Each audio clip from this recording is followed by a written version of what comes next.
जटा काय असणार ते स्वरूप, पिंड म्हणा आणि दिव्य स्वरूप ते शंकराचं आपल्याला 2-5 मिनिटात दिसलं पाहिजे.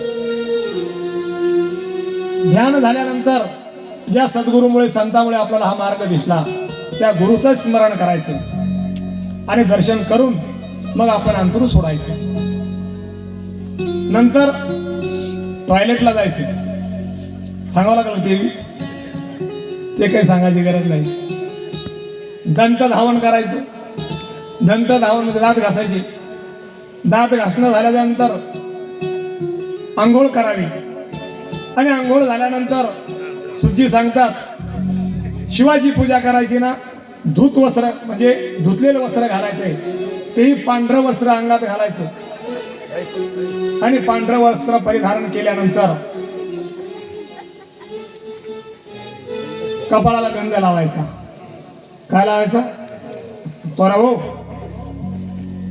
काय लिहिला चालली हा इथं काय गोकुळ आहे का? आता ज्याला गंध आहे ते गंध लावतात, बरोबर आहे ना? असे म्हणा ना, ज्याला गंध आहे ते गंध लावतात, ज्याला गंधच नाही पुढे ते भाऊ गंध लावितच नाही.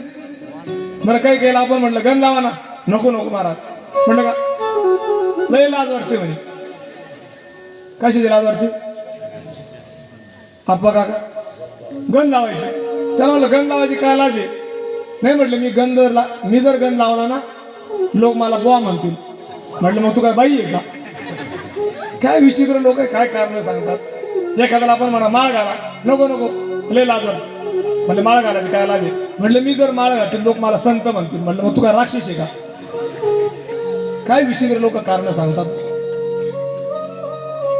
पण स्नान झाल्यानंतर स्वतःला आपण गंध लावावा आणि गंध लावल्यानंतर भगवान शंकराच्या मंदिरात जाऊ. एकांत स्थान असेल त्या ठिकाणी भगवान शंकराची पूजा करण्यासाठी आपण एकांत स्थानी जायचं आणि एकांत ठिकाणावर गेल्यानंतर त्या ठिकाणी संध्या करायची. आणि संध्या करत असताना सर्वात अगोदर म्हटले गणपतीचं पूजन करा.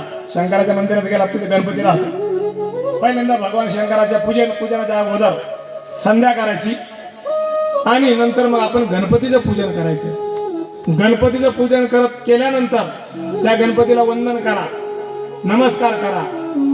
कारण का तर ते देव पंचायतनामध्ये गणपती बाप्पा येतं सांगून गेलो मी.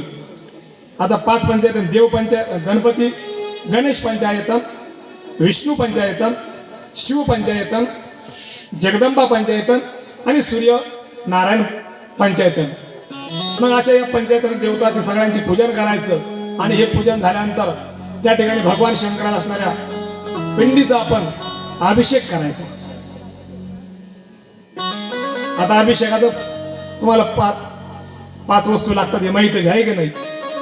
दूध, तूप, त्यानंतर दही, साखर, अजून काय राहिले? तूप, मध. या 5 वस्तू जाऊन त्या ठिकाणी आपण स्वतः जायचं, मंत्र म्हणायचे, षडोपचारे भगवान शंकराची पूजा करायची.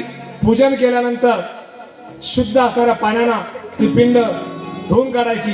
त्यानंतर पांढऱ्या वस्त्राने पिंडीला पुसावं. नंतर त्याला चंदन लावावा, भस्म लावावा आणि मग भगवान शंकराचं आपण दर्शन घ्यायचं. आणि भगवान शंकराला हे भोलेनाथ, हे साम सदाशिव, मी अज्ञानी आहे.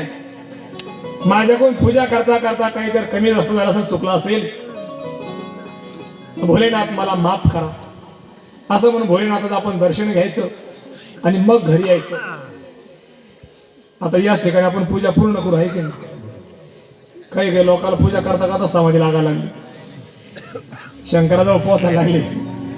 चला यजमान